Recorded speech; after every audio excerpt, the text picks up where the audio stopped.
Do unconventional cross stitch today, and I'm going to do a little floss tube.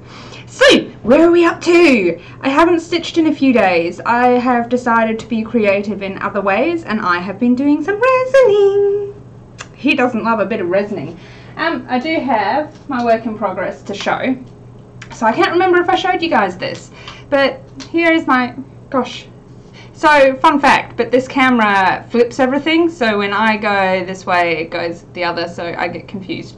Anyway, so here is my rainbow heart and unicorn, and this is my welcome. Look, I finished the welcome! Woo! So I've started on the F for the dirty word.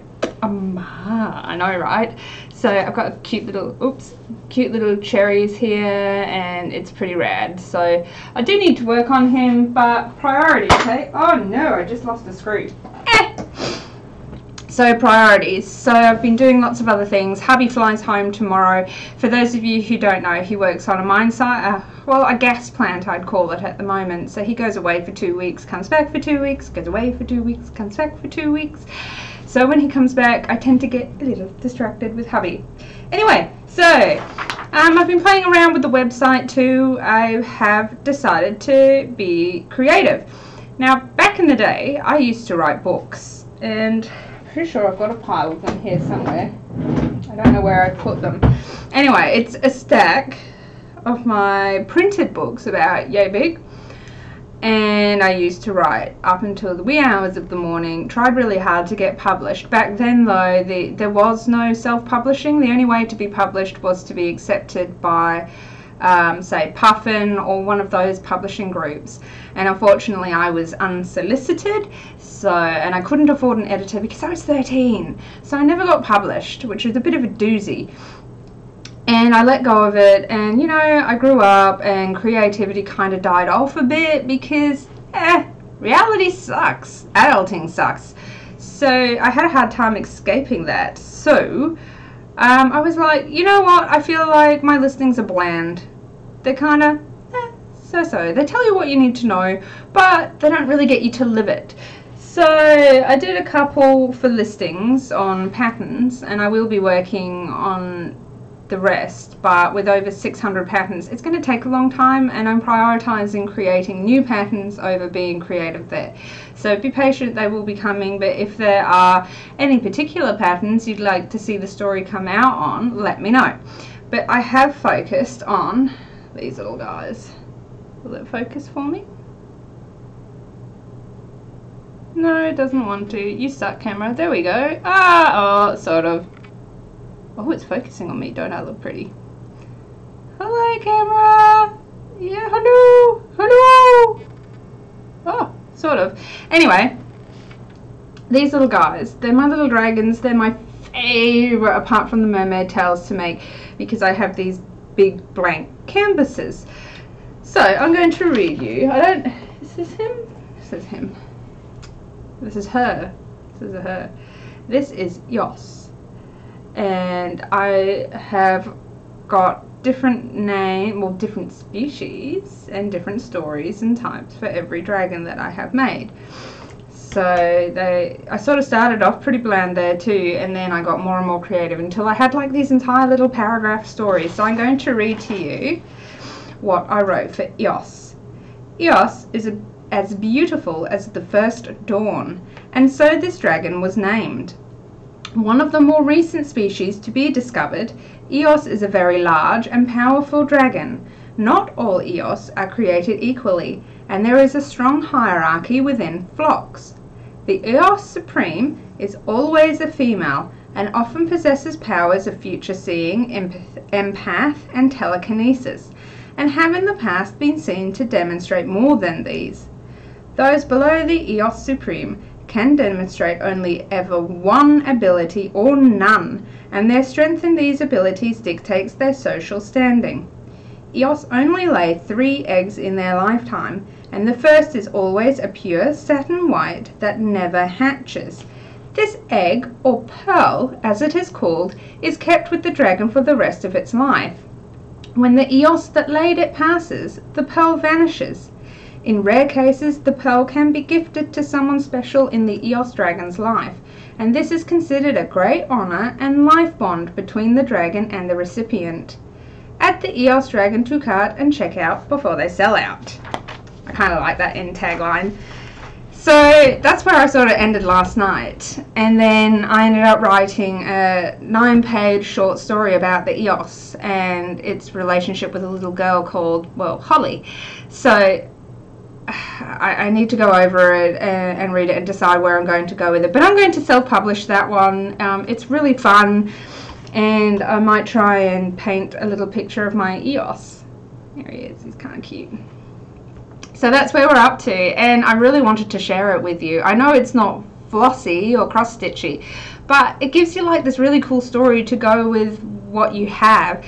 And we've got all sorts of dragons. We've got spiritual dragons, we've got chakra dragons, we've got, what else have we got? We've got so many dragons. Yeah, we've got sea dragons. They're one of my favorites, the sea dragons, because they come from the trenches in deep sea. So, you know, they're semi-translucent or semi-transparent, however you want to say it, as many deep sea creatures are, so that they can't be well seen when they're hunting. But they also take down ships. So there's a lot of mythology and, yeah, definitely a lot of myth and superstition surrounding those dragons and where the ships disappear. So it was kind of a fun play too on the whole concept of krakens and mermaids and those sorts of things that sailors used to tell about.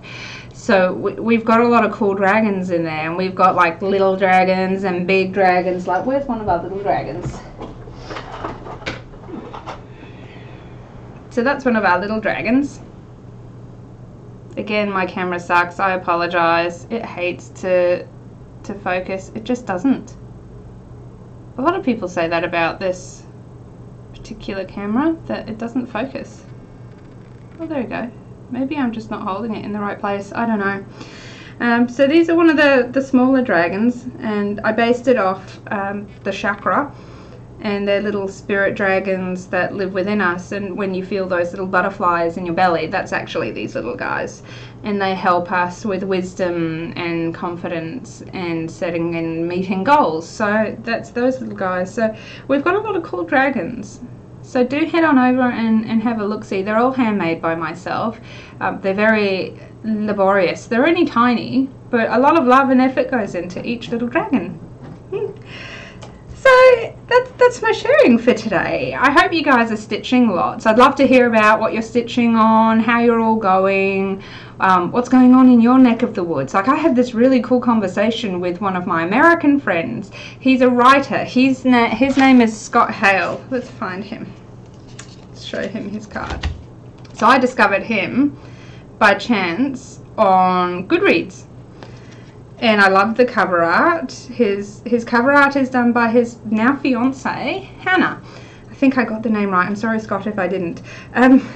But yeah, she does the cover art, and it was really, really cool. I loved it, and I really wanted it, but I didn't win the Goodreads giveaway. And out of the goodness of his heart, Scott said, hey, I'm going to send you a copy anyway. And I was stoked. It came, and it was signed by him, and I read it, and oh, loved it.